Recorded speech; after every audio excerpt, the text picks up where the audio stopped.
ইসির নিবন্ধন পেয়েছে জাতীয় নাগরিক পার্টি এনসিপি সহ 3টি রাজনৈতিক দল। বাকি 2টি দল হল বাংলাদেশ সমাজতান্ত্রিক দল, মার্ক্সবাদী এবং বাংলাদেশ আম জনগণ পার্টি। কালই এ বিষয়ে গণবিজ্ঞপ্তি জারি করবে নির্বাচন কমিশন।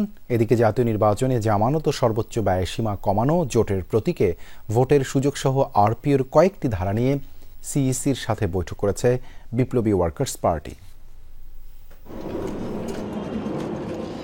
দল হিসেবে নির্বাচন কমিশনের নিবন্ধনের জন্য আবেদন পড়েছিল 143টি। ইসি সচিব জানিয়েছেন, প্রাথমিক বাছাই এটিকে 22টি আবেদন। পুনঃতদন্তের পর দল হিসেবে 3টিকে নিবন্ধন দেয়া হয়েছে। বিজ্ঞপ্তির পর কারো কোনো আপত্তি না থাকলে 12 নভেম্বরের পর গেজেট প্রকাশ করবে ইসি। বাংলাদেশ নিজামে ইসলাম পার্টির বিষয়টি হাইকোর্টে বিবেচনাধীন বলে জানান ইসি সচিব। আমরা 3টা দলের কাগজপত্র সঠিকতায় পেয়েছি এবং সেই 3টার দল হচ্ছে বাংলাদেশ সমাজতান্ত্রিক দল মার্ক্সবাদী, বাংলাদেশ আম জনগণ পার্টি এবং জাতীয় নাগরিক পার্টি এনসিপি। এই 3টা দলের ব্যাপারে কমিশন মনে করেছেন যে এই 3টা দল রাজনৈতিক দল হিসেবে নিবন্ধন পেতে পারেন এবং তাদের ব্যাপারে আগামীকাল পত্রিকায় আমরা বিজ্ঞপ্তি দিব।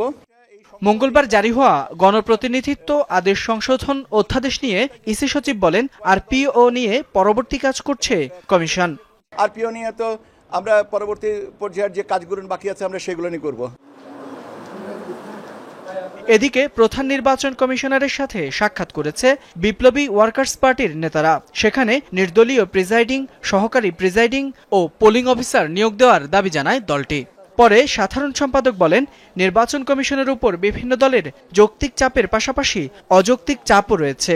আমরা স্ব প্রতীকের নির্বাচনের পক্ষে থাকলেও মনে করি আগামী নির্বাচনে স্ব প্রতীকের বাইরে কেউ যদি অন্য কোনো প্রতীকের নির্বাচন করতে চান, সেই সুযোগটাও রাজনৈতিক দলগুলোর জন্য রাখা দরকার। এর পরবর্তী নির্বাচনে রাখতে পারেন।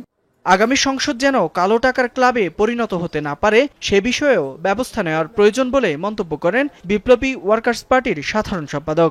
আগামী পার্লামেন্টে নির্বাচন যাতে কালো টাকা বিত্তবানদের ক্লাবে পরিণত না হয় সে ব্যাপারে আমরা প্রধান নির্বাচন কমিশনের দৃষ্টি আকর্ষণ করেছি। ফয়সাল মাহমুদ, যমুনা নিউজ, ঢাকা।